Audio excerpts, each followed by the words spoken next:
Oh, say, can you see by the dawn's early light what so proudly we hailed at the twilight's last gleaming, whose broad stripes and bright stars through the perilous fight, oh, the ramparts we watched were so gallantly streaming, and the rockets' red glare, the bombs bursting in air, gave proof through the night that our flag was still there.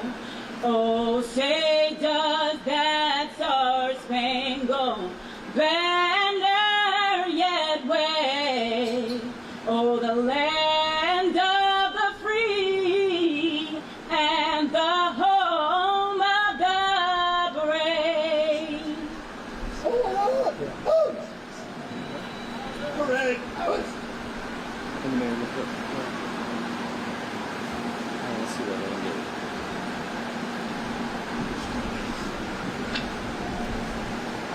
Good afternoon.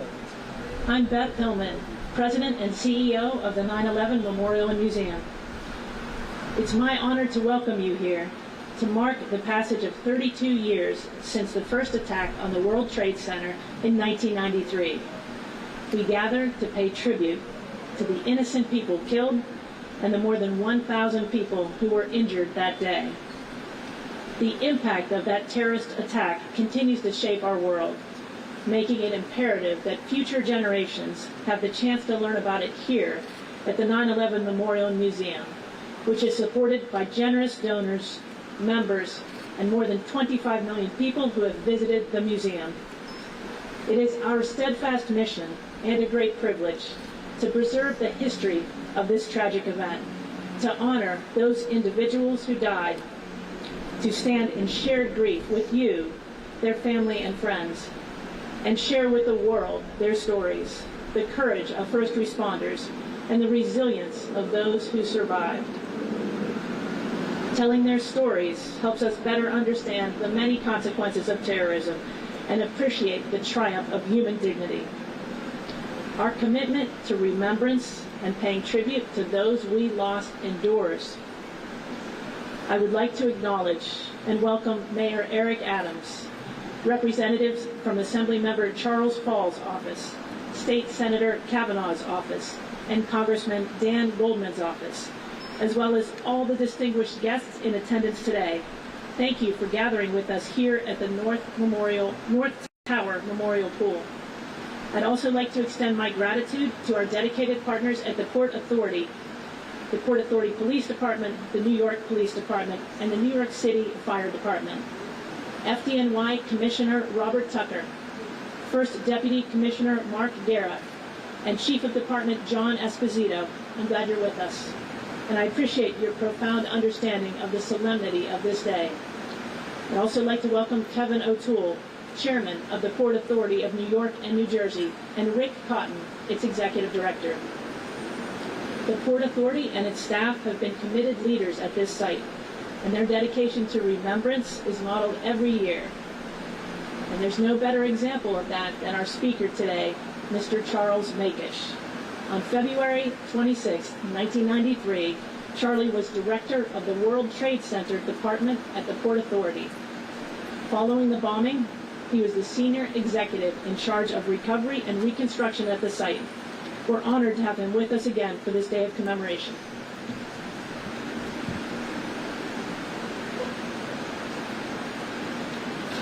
Thank you, Beth. As the director of the World Trade Center at the time of the 93 bombing, I've had the privilege for the past 32 years to lead as we remember our tremendous loss. The architect and designer of this memorial brilliantly conceived of the design concept of reflecting absence, and it does.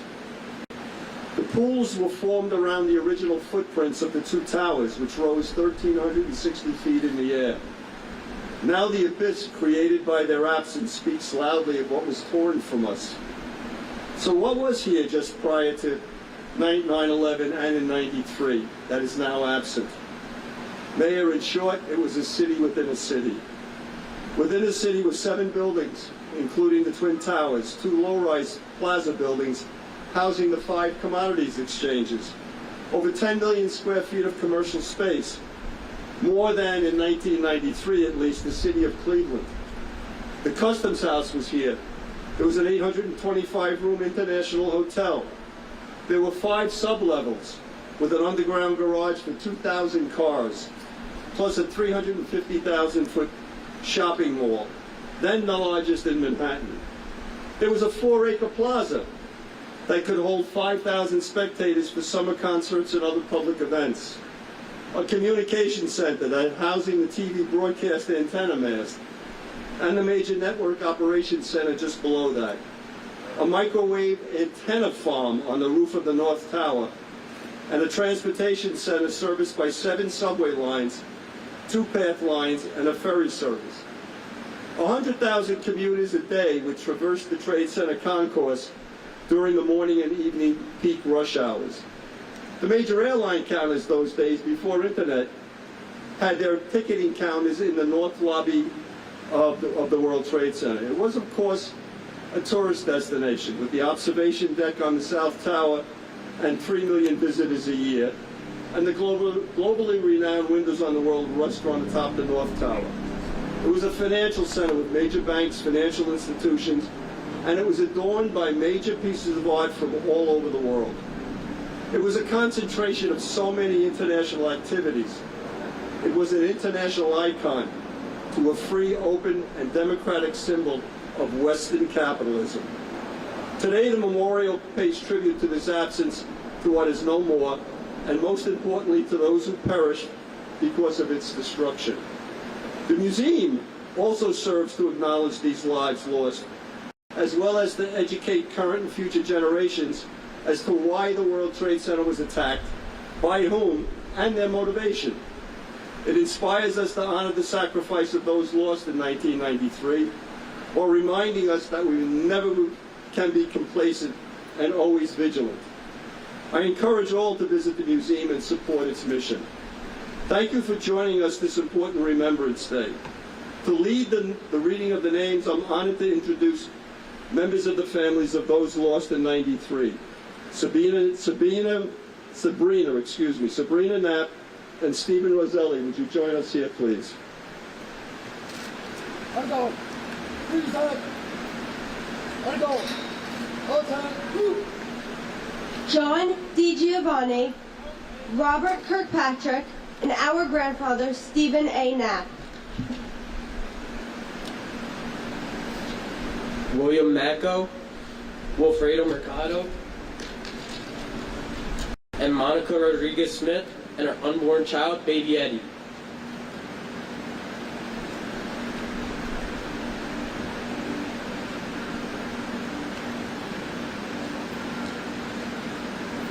Thank you. I'd now like to invite Sabrina, Steve, all the other family members who are here to join us in laying roses at the names of their loved ones on the memorial. Once the families have placed their flowers, I invite survivors of the 1993 bombing, first responders, and all guests who wish to do so to join us in making the same gesture of tribute, which marks the end of our commemorative program.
So are we not able to get a shot? Once they finish what we made. Yeah, but Follow me. No, wait. Follow me. okay. We should follow you. We are following. Yeah, but you're walking.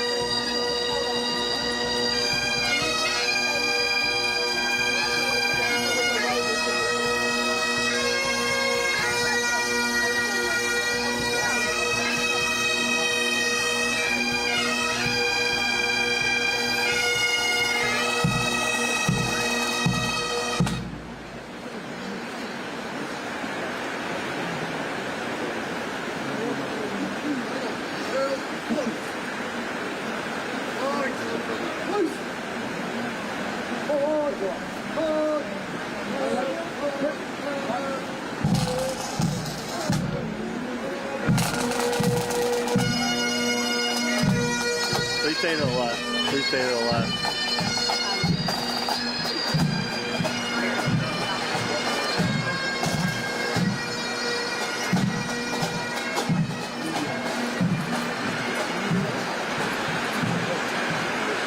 Back up, guys. Let's all back up.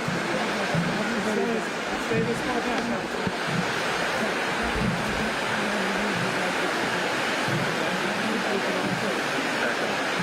You need to give them space. Please back up. You'll have enough room for your shot. Please back up.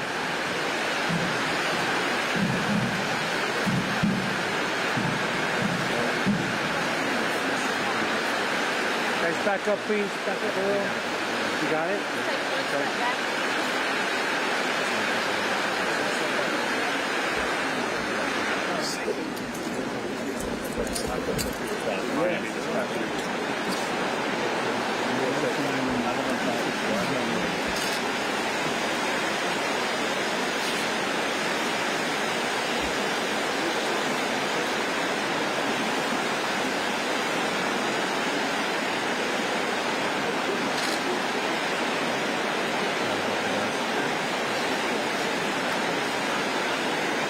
The family, to give me a second. That guy right there in the glasses will come up and Chris, he was channel 11. He wants to talk to the back family.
Yeah, you started at 12:30.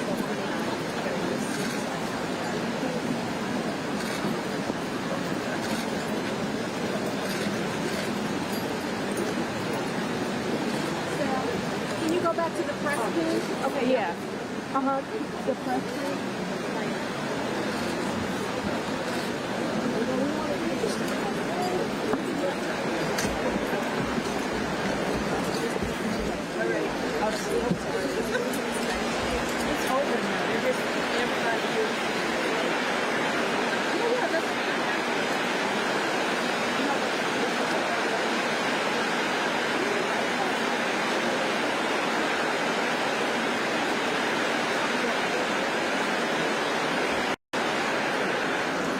Trying to say that Secretary also.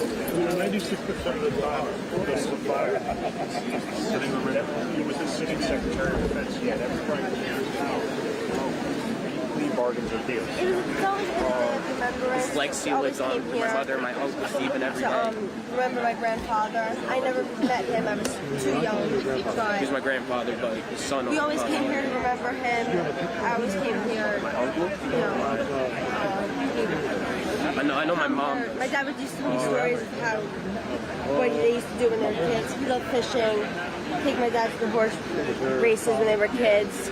So it's just all the stories I got to hear when I was younger. That's how I remember him. Sorry for your loss. When you're here, later, I did very well.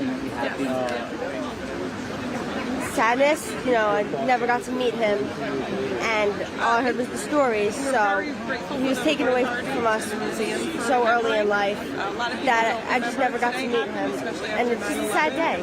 So the fact that what was your grandfather like as far as what the stories that you've heard? He was a fun guy. He loved sports, fishing. He's a great guy. Very loved his family. Very close to them. Together, I mean, 2 years together and remember his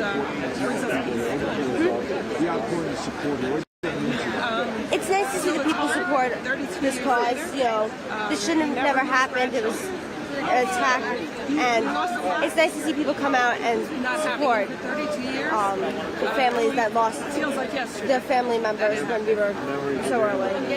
memory in hand, still there. Everything he lost. Yeah, my kids were definitely. Very lucky. They had a wonderful grandmother. Because it's nice to see people come out and where people who lost a family member to an attack, it's nice to see people come out and show that they care about got an others. opportunity to do with his grandkids. My son's named after him in honor of him. I guess the fact that In a lot of he never ways. came home that night. So it's nice to see. It was, you know, they were It's a great loss to our all family. at the house, and he never came home when he was supposed to. To hear the news that he died at work must have been a very big shock. I can't imagine how they felt. Thank you very much. Sabrina now. Spelled K-N-A-G-P. Yes. And your grandfather's name? Stephen Knapp. Stephen. Okay, thank you. Thank you, Sabrina. Thank you.